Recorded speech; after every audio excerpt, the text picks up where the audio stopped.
Oh. Right. Mid-Century Modern, talking of production design, moderated by Antonia Blythe. Thank you, Pete. All right. I don't know if I'm alone in this, but I genuinely dream of spending my golden years living with a group of friends in a charming house in the sun. And Mid-Century Modern is about three best friends doing exactly that.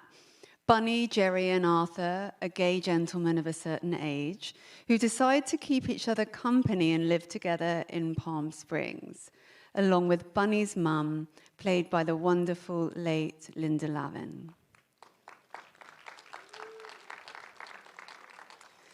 The show also has fabulous guest stars like Pamela Adlon, Jesse Tyler Ferguson, Rhea Perlman, Judd Hirsch, and Billy Lord. Joining us virtually today is executive producer and starring as Bunny, live from New York, Nathan Lane. And please welcome to the stage executive producer and starring as Jerry, Matt Bomer. And starring as Arthur, Nathan Lee Graham.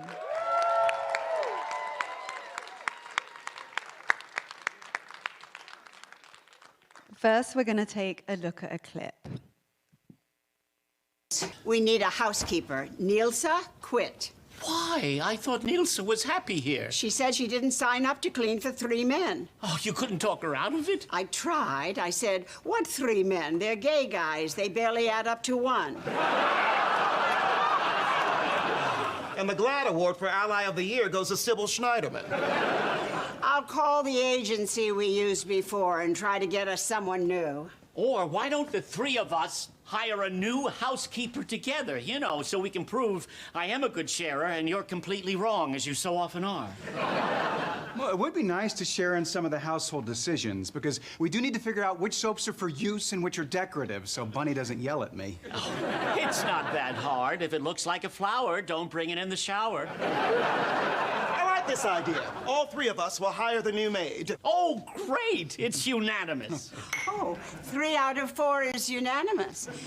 I didn't see the news today. Did women lose the right to vote? Oh, the wonderful Linda Lavin. I do just want to take a minute to talk about how wonderful this legacy is for her. It's such a beautiful role for her. Maybe you each could talk about a little highlight of working with Linda before we get going. Nathan, would you mind starting us off? No. Well, she was extraordinary, as we all know. Certainly a beloved figure in the theater, which is where I really got to know her. I know we all remember her fondly from Alice, but she was someone I knew just as a fan and just to say hello to, and we would always say to one another, I really hope we get to work together someday. So this was just a very special experience and very emotional, and she was just an incredible person as well as being a great actress, and incredibly kind and gracious and loving, and it was I think a very, very happy experience for her, and as it certainly was for all of us. I do want to talk about Bunny and her relationship. I just think that is really the kicking off point. Bunny is sort of leading the camaraderie of the group in a way. Can you, Nathan, speak to why this particular role, this show really spoke to you? Well, I got a call from Ryan Murphy, who said he was going to do this and that it was written by the men who created Will and Grace, Max Muchnick and David Cohan, and that Jimmy Burrows, the legendary Jimmy Burrows, would be directing. So that sounded like a good group to work with. And then I read the script and I thought it was extremely funny and moving. As far as that relationship, I obviously, I think his mother, who he sort of rescued after her husband had died, and he brought her to live with him in Palm Springs, and then she worked at a local store, one of this huge franchise. He has a bra empire, so that was really the closest relationship in his life. And then he has this chosen family of three friends, and one of them, George, has passed away. And after a night of reminiscing with Jerry and Arthur, played by my friends, hi fellas. Hi, Sorry, I Nathan. can't be there with you. He very impulsively says, "Why can't this be the rest of our lives?" and move in with me. And I think he's a very lonely character, and I think this is very meaningful for him, especially as he's someone who's getting older, and the notion of having that great romantic relationship in his life is that ship has kind of sailed. But these two gentlemen are incredibly important to him. Matt, let's talk about Jerry for a sec too, because you guys, all of your characters are so unique and so funny and so special. I love how Jerry just wears his heart on his sleeve. He's sweet and he's like deeply emotional and empathetic. Can you talk about getting into playing this sweet comedic guy? Yeah, sure. First of all, thank you, everybody, for being here today. Really appreciate you coming out. Antonia, thank you for doing this.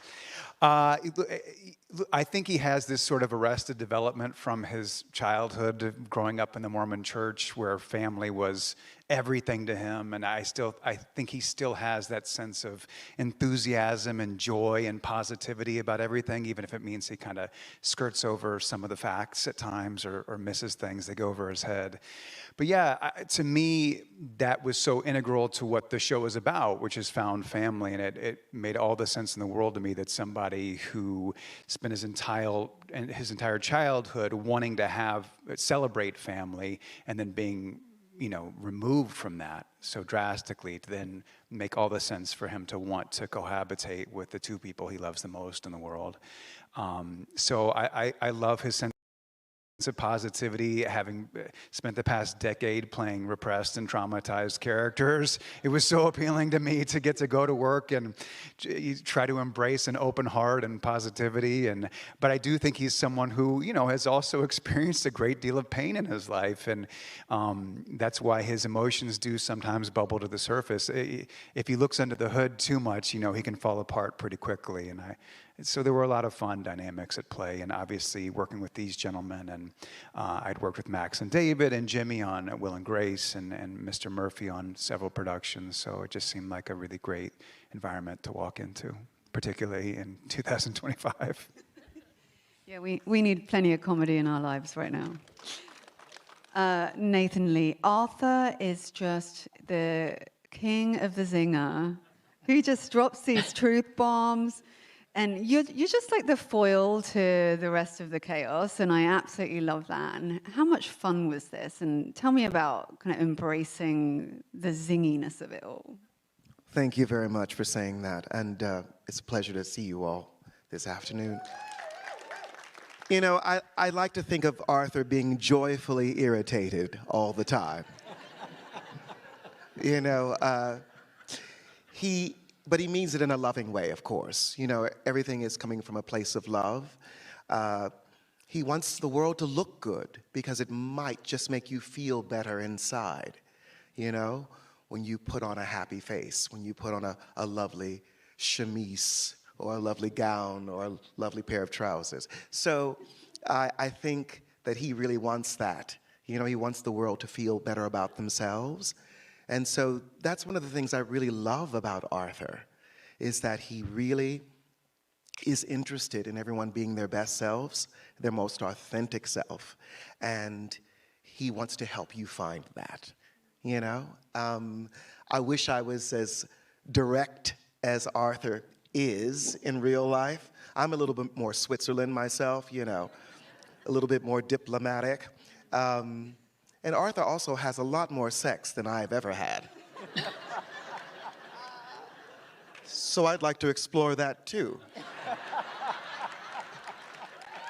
You know, perhaps. Maybe. Maybe. And I was wondering if having a background in theatre also kind of feeds into this, because it just feels quite like theatre, doesn't it? I don't know if all of you can speak to that.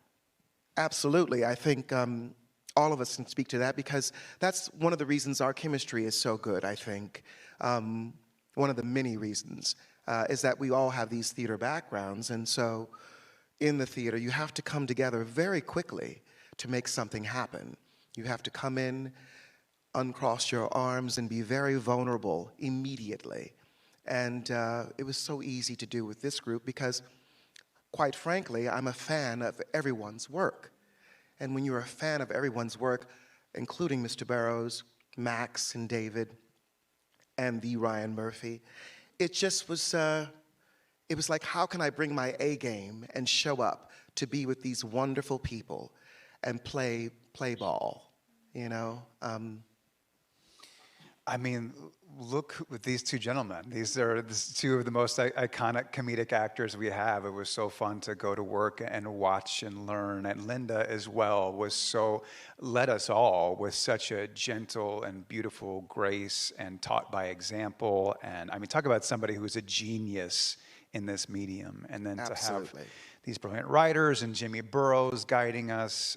But yeah, I do think it was helpful that we all came from the theater. But I had as much fun watching my cast members as I had playing the role myself. What about you, Nathan, bringing your theatrical experience to a show like this?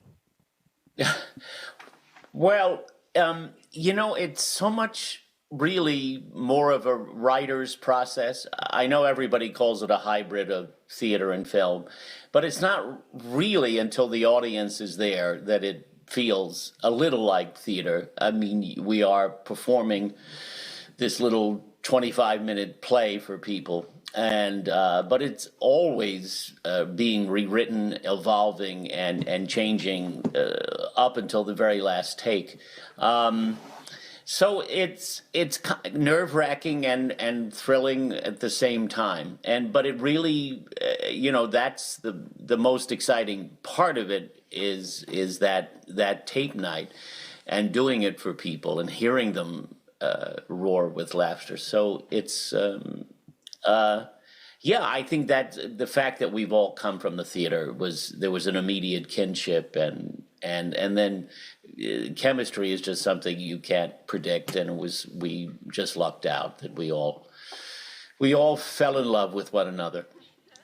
We did. We only did one take. I think that's worth noting with Jimmy Yes. Burrows. We only ever did one take, and so, you know, at best you'd had your lines for 72 hours, and then we'd change some of the lines, and we'd have it for maybe 30 seconds, and then do one take with the new lines, and that was as much as we ever did a scene. That is And wild. Nathan brings up a great point, too. I just want to point out, you know, we actually do have people in the studio and audience that actually laugh. Yes. So, They were laughing here watching the clip. So for some of the lovely people who have been watching the show and saying, you Why know, can't they do this in front of a live audience? yeah, It was in front of a live audience. It was in front of a live audience. There's no sort of canned, you know, like, they're actually laughing. And I'm laughing, too, at my fellow cast members. So just so you know. I mean, I've seen that clip many times, and I still laugh every time. So just saying. Obviously, I'd love there to be a season 2. I know that that's not confirmed yet, but just here's hoping. I'm sure there's lots more that we want to see from you guys. But I did want to just reference also, Nathan talked about chosen family. And I think increasingly people are relating to that. And so they can really connect to this idea of, well, you know, maybe we don't get married. Maybe Friends is where it's at. You know, it's a very relatable show in that sense. And it's also a great move towards LGBTQ plus representation. I wanted to ask you all, how does it feel to be part of a show like this with that level of representation? Maybe Nathan, would you like to start? Well, it's more important than ever these days. Now that we're in an authoritarian regime, and all of our rights are under threat. So yeah, it's great to be playing three older gay gentlemen who are living their lives very openly and authentically, and yeah, I think it's an important time for that, and also obviously a very important time to have a comedy like this. Very well said. How about you, Matt? Going back to when we taped the pilot back in July, it was one of the most appealing things to me because I know I have my own family now, but my found family was where I first got to explore my most authentic self and have a group of people who supported me in that. And I think, again, during a more repressive time, that's more important than ever. And so I feel like this is a show that really captured that and hopefully brought a little joy, a little queer joy to the world in 2025. That was really important to me from the get-go. So, How about you, Nathan Lee? I cannot tell you how liberating it is to play a character without shame. And that lives through the first episode. It's just, it's a very liberating thing to play an authentic character without shame. And I cannot go any further without praising our writing team. I mean, it is extraordinary, really. And then to have this, weapon of joy that we use, and lean into. I think you become more of yourself during this period. You become more of yourself during this period. especially if you have a community that supports you shame-free. And come together with with your community. We are stronger, literally stronger together. And so if this show does anything, if it causes conversations, if it gives you a moment of brevity, if it makes you feel good after you watch it, then we've done our job. And, that's glorious. Wonderful words. I just want to congratulate you all. This is the best show. I love it. It's so fun. Mid-Century Modern. Thank you. Thank you, everybody, Thank you for being very here. much. Thank you, Antonio. Thank you. Thank you. Bye, Nathan.